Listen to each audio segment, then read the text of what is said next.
Eric, I want to start off with this, though. We kind of knew that Julio was going to get traded. The Titans had moved up into the favorite position with a couple of other teams. What was your initial reaction? You see the trade, you see the compensation, first thing that goes through your mind. Yeah, I mean, I don't even think we knew Julio. I mean, we knew later on, but I think early in the process it was pretty like they don't want to do it and they're holding out for quite a bit. And then ultimately, once it ended up happening, like I know people who are like, we don't want to trade Julio. And ultimately, it soured so badly there that they ended up having to trade him. And I don't think the compensation was great, but the Titans did take on all of Julio's money. And the Falcons had put themselves in a position where they could not afford any of their draft picks. So, in that sense, I don't hate the move for Atlanta. Really? Would have liked to keep him there. Well, but the fact of the matter is like you couldn't. You had no flexibility on your team, right? At some point, once you sort of run the numbers, you're like, whose fault is that? Like if we're doing the blame pie thing here, like where does that lie? Because it can't be Terry Font. Is it Terry Fontenot's fault? Should he have come in and immediately seen that? Is it Dimitrov, our buddy? Who do you think should bear the brunt of the blame for not being able to keep the best player that your franchise has seen in the past 20 years?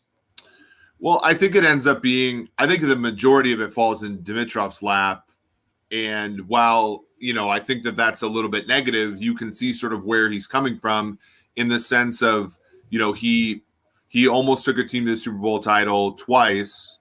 And when that didn't work, like they kind of like kept trying to put the band back together. And there were like these weird fits and starts. Like 2019, they finished the season 6-2, right? They made a change of coordinators on the defensive side of the ball. They got better. And it always it could have stood to reason, right? A team that was losing a lot of close games every single year that eventually would all come together. And that ended up just simply not happening.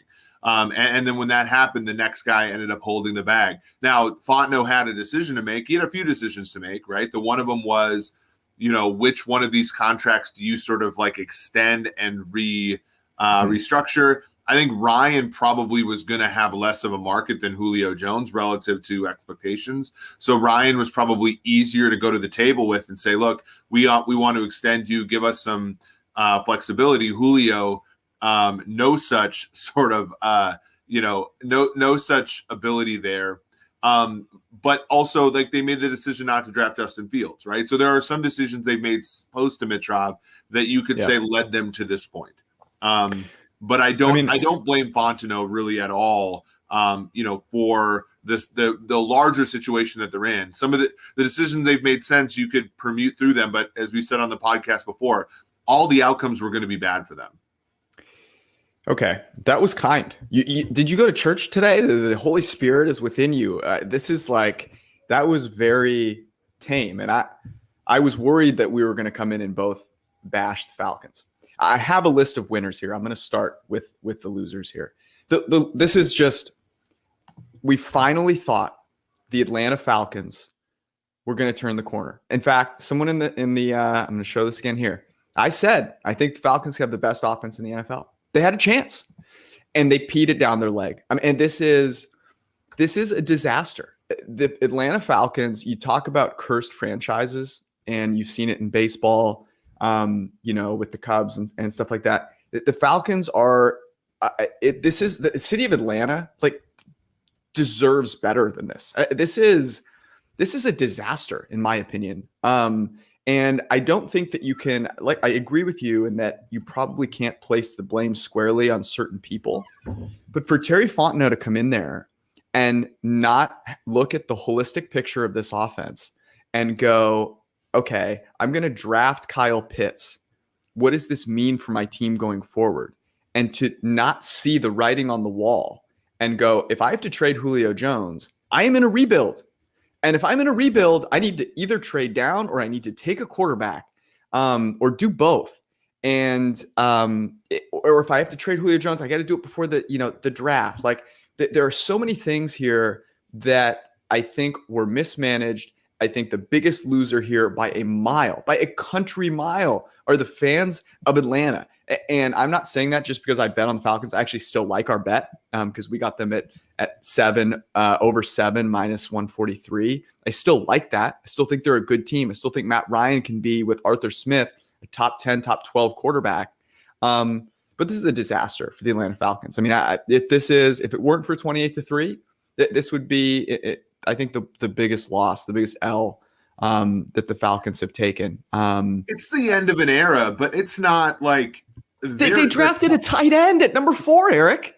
Jamar Chase was on the board. Justin Fields was on the board. You think Matt Ryan has a future right now? But they weren't going to. They had to do something to Matt Ryan and Julio's deal.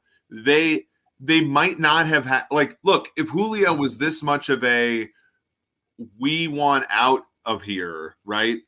Then, like, the fact of the matter is, like, they had to do this. Like, Dante Fowler's deal was egregious. They could not move on from literally anybody. They, like, we talking about, like, trading their left tackle to the Jaguars or something just to free up cap space. You know, yes, they could have gotten rid of Deion Jones. They could have done a lot of other things. And yes, I'm not saying that, like, they've made the optimal choice here, but none of their choices were optimal. And even taking Justin Fields, which I think we will ultimately would have supported, even if they would have gone into the season with Ryan's humongous deal, right, the $40 million cap hit or whatever, and gotten rid of Deion Jones and all that kind of stuff, you still don't get – you lose 25% of the edge of getting a rookie quarterback there. And so would they come up for air here? And it's like, okay, they still have 2 elite weapons on their team, which is what they had a season ago. Well, they're still not great defensively. So you're calling Kyle Pitts elite and Calvin Ridley now wide receiver 1 also. We have Calvin Ridley as generating the most receiving yards in the NFL this year in our projections. They also have to pay Ridley at some point. Yep. And when you look, I mean, last season, you're talking about a 90-catch, 1,300-yard, almost 1,400-yard receiver. You know, he's something that, look, like I said, I don't think this is good for them. Like, I would have wished things have gotten better, but this is something where the Falcons should have been rippable long ago, and not necessarily today. I think they're picking up a mess and doing so in a way, like, not necessarily the way I would have done it, but they're doing it in a way that makes some sense. And getting all of Julio's deal into Tennessee's hands. That's a fair point. That's a good, to me, like, again, that's a really good point. They have to do. And I don't hate the bet for this season. And as we know, every single season there's a Joe Burrow, there's a Zach Wilson, there's a Kyler Murray. Every single year there's a quarterback. We always say, oh, the next quarterback class sucks. And it's like, okay, but that happens every single year, right? And so we give so much certainty to the guys like Fields, and we give less to the Rattlers and the dudes the next year. Mm-hmm. And the Falcons, if they bottom out, like they're certainly able to do, like, they'll have a chance to pick one of those guys next year. Yeah, I mean, and a lot of comments here about, like, okay, this isn't a disaster, you know, like Julio isn't a one-man team.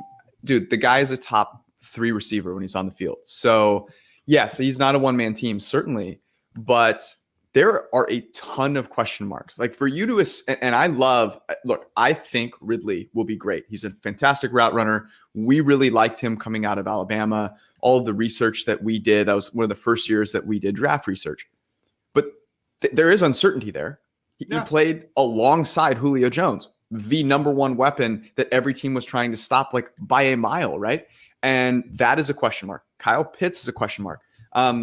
Matt Ryan's downfield accuracy, as we'll talk about in a little bit, it is a question mark. I want to move, though, to Julio Jones' ability to stay on the field for 16 games. But that's always been a question mark. I mean, that's what I'm saying. But, like, for this team, like, here's what I'll say. Long term for the team, this is good because they have so much more flexibility. They'll have an opportunity. Like, what happens if there's a team, like, let's say they're contending this year, and there's a team like Minnesota that wants to trade Yannick Ngakoue in the middle of the season. Mm-hmm. There's so many teams in the NFL that don't have any flexibility. The Falcons have put themselves in position to have some. And long term, like, that's a humongous, like, the Julio Jones situation was a humongous ball and chain for something that, yes, is an amazing football player, but does come with appreciative risk, which is that he might not play a lot. He might just be like, there are some games where he's active, but he doesn't get any targets and he has to sit out the whole second. Like, there's a lot of things for like a growing team like this. Like, none of us are saying they're going to win the South. And I think maybe they've come to those terms and they're saying, look, if we just want to like find out if Ridley can be a number one, that's the year. We're going to find out if Kyle Pitts can be like this horse that we have to ride for the next 3-4 years because we don't have great wide receiver depth underneath Ridley. They're going to be able to find that out better without Julio. And can Matt Ryan, this is like Stafford, like, right? When Calvin Johnson leaves, what kind of player is Stafford? And with Matt Ryan, it's sort of like, okay, when Julio's gone, like for long term, and the whole offense isn't built around the guy, like what is Matt Ryan for the next 2 years? Because like I think that's also a question that they'll be able to better answer this year when, frankly, for them, the situation is low stakes. Yeah, it's a good point. You've evened me out a little bit, although it just sucks. It does suck. And if you're a Falcons fan, and that circling this over to Tennessee, I don't want to be negative about Tennessee today as much because if I'm a Titans fan, I'm extremely excited about this. I think it's awesome that you end up with A.J. Brown, you end up with Julio Jones. So I don't want anything that we say about the Titans to come off as negative because acquiring Julio Jones is a super positive move. And as I said a couple weeks ago, I think it is the move that can turn their offseason from being, in my estimation, an unmitigated disaster to being merely like water treading, which I think it does. What do you think about this for Tennessee? Yeah. Okay. So I'm going to answer this by going over who I think the biggest winners in this trade were. I think that the third, I'm going to go in reverse order, top three. The third is Julio Jones. I initially felt that I think Matt Ryan with Julio and Ridley and Pitts and Arthur Smith could have had a Ryan Tannehill-esque, kind of recovery, if you will. He has not been as good, but he was 6th overall in raw PFF grade per snap last year from a clean pocket. His accuracy is still top 10. And looking at the numbers a little bit last year, you do see some signs of, okay, the pinpoint accuracy on deep balls has not been there for Matt Ryan. And Ryan Tannehill at least has shown that now, albeit in a much smaller sample size. The sample sizes are not large. So I do think this is a good move for Julio. I also believe that A.J. Brown being Calvin Ridley is such a great complementary piece to Julio because of his size, the things that he does a little differently. A.J. Brown is a tank. Like he can handle so much from a physical standpoint. And I think that helps Julio Jones. Okay, so he's number 3. Number 2, it's the Tennessee Titans. And for the reason that you said, you are trying to win a Super Bowl. I agree with you that on average, this might not be as great a move because there's a lot of volatility there. Julio Jones' ability to stay on the field, no Arthur Smith anymore. Those are big things. But if Julio is healthy in the playoffs and they make it there, Eric, they could beat anybody. That's the type of thing that you're looking for. And so I think they're the number 2 winner. And so I agree with you from a look. Julio is not someone that you can count on to stay on the field nearly as much. Arthur Smith and that offense, they ran play action 36% of the time. They had the most efficient offense on first and second downs when throwing the football. That was a lot of Arthur Smith. It's going to be interesting to see what that looks like without him.